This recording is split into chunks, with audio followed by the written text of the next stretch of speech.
Bienvenue à tous. Welcome to Reporters here on France 24. In this edition, we're in France with the youngsters who are trying to change the world little by little with litter cleanups, turning vegan, helping to save animals. We find some even more militant youngsters taking a sticker stance against fashion stores, as you will see. Could these young people, in their own way, be pushing us all towards a tipping point where the need to live a more sustainable lifestyle becomes something that we all do? Covering the bases that the climate accords miss, taking a green leaf out of Greta Thunberg's book. Karina Shabor is this week's reporter. This is her report.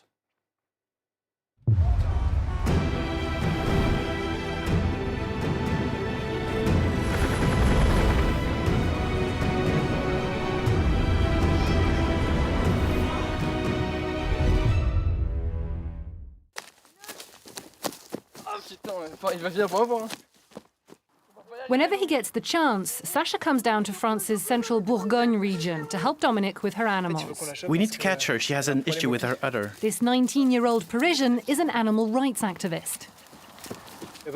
There's nothing more innocent than an animal, and we put them through so much pain and torment. We kill them for food, and they really don't deserve such treatment. So they should get all the freedom they can, and that's what they get in this sanctuary. This is where they can get some respite. Dominique is in charge of the sanctuary, the country's largest shelter for farm animals. Here, some 800 beasts, the majority of them sheep, live in relative freedom on 100 hectares of land. Most of them were abandoned or brought here by stock breeders, private citizens, or animal welfare groups. The site relies on donations to pay its way as best it can, so every little helps. My bad knee makes it hard for me to run, and to catch an animal, it's always better to have two people. In this case, it's a small one, but when you're handling a 100-kilo ram on your own, it's a whole different story. When Sacha's here, I make the most of him, and by the time he leaves, he's exhausted.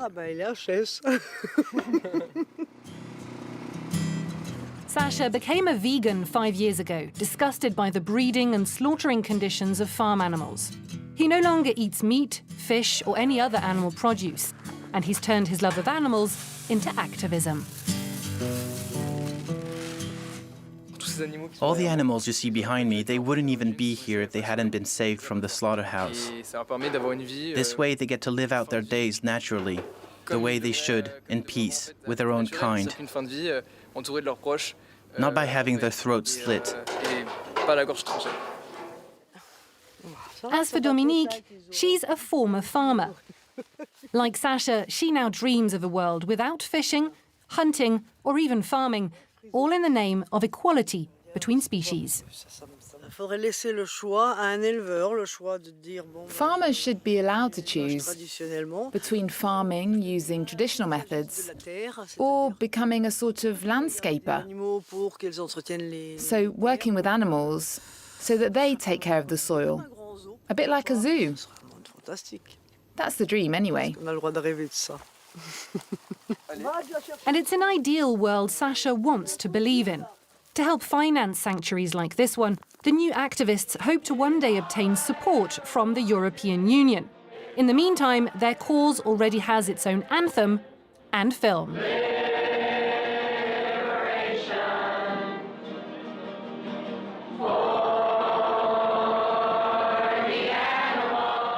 Here, American activists are seen occupying a butcher's and freeing hens from their cages. What's great is that it's all young people. Look at their ages.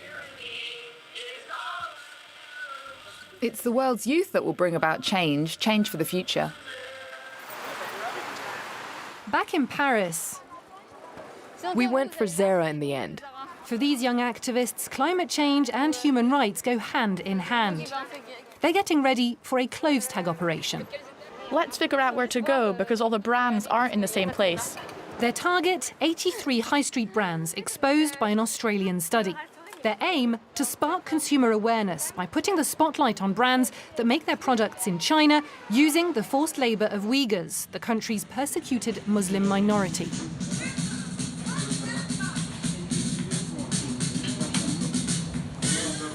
For 2 hours, they attach their labels to the offending brand's products. and have a few close shaves in the process. How many did you get? 4, 5, 6, 7. The last one I got scared because you put it just as the sales assistant was looking at you. By doing this, they run the risk of being prosecuted for damage or defamation. And what do your parents think? I'd rather not answer that. I have my mom's full support. That's so cool. How old are you, by the way? I'm 21. Okay. Having said that, she wasn't pleased when I got arrested. As for Jessica, she's just 17. Our movement's founding principle is that you can't address the world's social inequalities without also addressing environmental issues and vice versa. We've been demonstrating for years and years, but it's made no real difference. And time is running out to act for the planet. It's a genuine emergency. So for me, civil disobedience is the best way to put pressure on brands and on the authorities. We've been doing this for a week now, and as a result, 7,000 people have started following the Youth for Climate account. The Youth for Climate organisation was inspired by Swedish activist Greta Thunberg. Jessica joined their ranks in May, but her attitude towards fast fashion is nothing new. All I did was reuse material from an old dress and then make this top. I've sewn it here, and now I have to do the same here. The high school pupil spent much of the COVID lockdown redesigning her wardrobe. All her clothes are second-hand, with a few exceptions. That's a leather jacket I bought at a flea market for €10. And this jacket is from when I still used to buy from fast fashion brands. So it's from Zara, but I don't shop there anymore, obviously. And as a result of her activism, Jessica has also re-evaluated her professional ambitions. I used to want to work in the fashion industry, in marketing, but I had a change of heart at the last minute because I watched a film called Minimalist, and I realised I just couldn't support such a system of excess. Instead, she's chosen to study sustainable development and showcases her homemade designs online to spark awareness. Taking time to update her feed is, she says, a must. Without making the most of social media, there's no way you can affect change. You can't make a difference.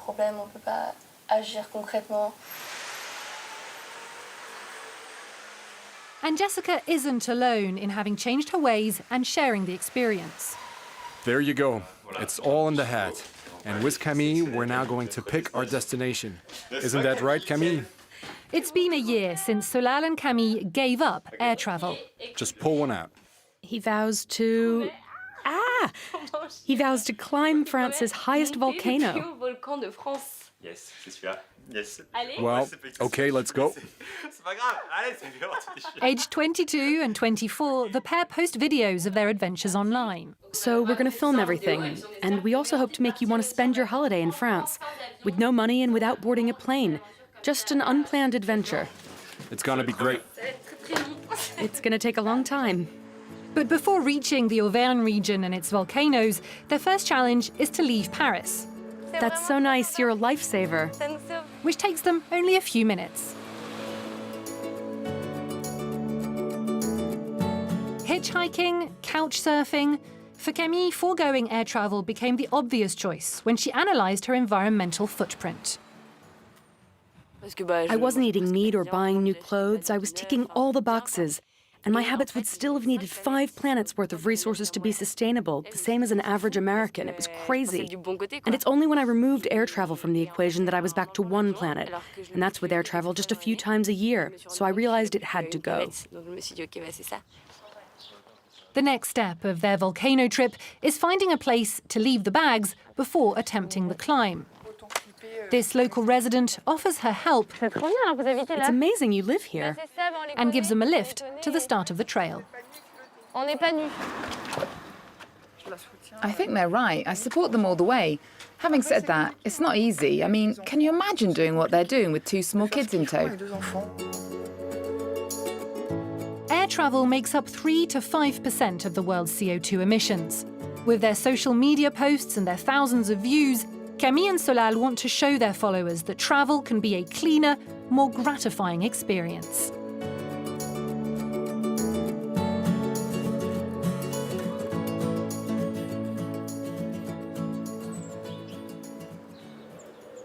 For these kids, a holiday away was never an option.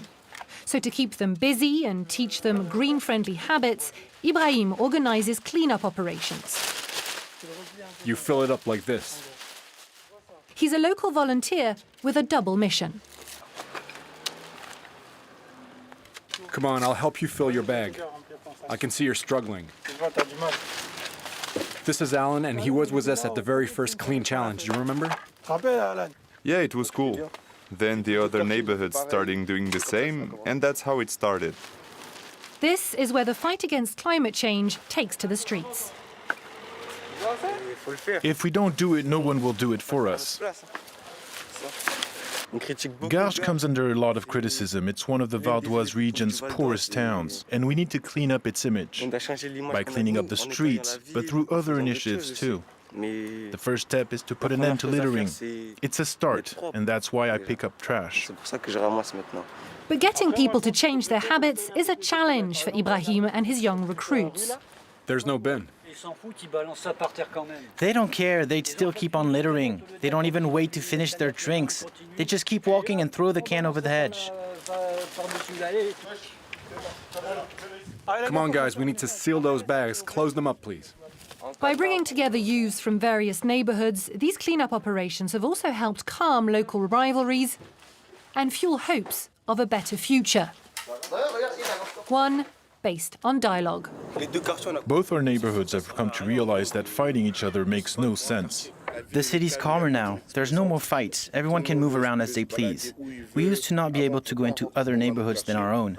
And now we can put this on our CVs. Employers can see it and say, oh, you took part in the Clean Challenge. I heard about that.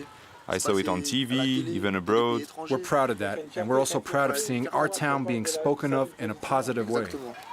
Exactly. This type of environmental and social initiative has struck a chord across France. Sacha, meanwhile, is now done with sheep duty. Back home in Paris, he's out shopping for vegan produce in a specialized store. This vegan cheese is like fondue. It's great for making a gratin, and it tastes almost like the real thing. And that's garlic-flavored tofu. It's got a lot of protein, and it's good from a nutritional perspective. To him, being a vegan is easy, cheap, and even environmentally friendly, at least to a point. Unfortunately, France doesn't offer many vegan options. So if you want quality produce and fair prices, unfortunately, you often can't turn to local French-made products. You have to buy imported goods. Oh, it smells like death. It's fish. Back home, he's even convinced his loved ones to become vegetarian. Only his mother continues to eat fish. Today's vegan haul includes salad, vegan melted cheese, vegetable sausages, and other faux meat options. What's that, Sacha? Garlic-flavored tofu. I eat that straight out of the box. But Sacha's vegan lifestyle hasn't always been so palatable to his family. To get their approval, he first had to agree to see a doctor. They had this idea that by becoming a vegan, I'd have nutritional deficiencies, like protein, calcium, and iron. It was a long-standing argument with my family, and I remember one particular discussion that was really tough. But I get it. I understand the parents. We needed convincing because our generation was brought up on a meat diet. We kind of hoped that he'd grow out of it. Instead, he became even more resolute and even managed to get us to follow suit. I even screamed it. No, I'm joking. You started being a vegan at the age of 14, and I was 11 at the time. So when you're 11 and every time you eat meat, your big brother tells you that you're eating a dead animal, you don't really want to listen. But because he kept at it, there came a point where I just had to take an interest, and I realized that he was right. Initially, I was really aggressive about it, because once you expose a hidden truth, you want to scream it from the rooftops. You want people to share in the epiphany that comes with becoming a vegan, and you want the people around you to become vegan too, as soon as possible, for the animals. Like him, a growing number of French youths are turning their backs on the meat industry. The issue of animal welfare has only recently taken centre stage here. So this isn't a short-term issue. We're talking about future generations. The summer break is over for Camille, who's been invited to take part in the annual gathering of the country's largest employers' federation, the MEDEF. Far from preaching to the converted, she's taking to task these business leaders on the issue of growth and its negative impact. I think that just like politics and democracy, today's business world has run out of steam. We need to create a new model. That might mean working less, but towards a greater good. That's for you to judge. Alors, This is the MEDEF. à la rêve du MEDEF. So the notion of working Donc less la question de travailler moins isn't really a crowd pleaser. Do you know how many people die as a result of air pollution every year? 50,000. Okay, I don't have the latest COVID figures in mind, but it's around 30 or 40,000. So I can tell you we're all in this together. A culture clash that caught the attention of the media and social networks alike. This year, Camille will put her studies on hold to pour all her energy into climate activism. Despite all odds, these young campaigners are hoping to initiate real change and to lead by example.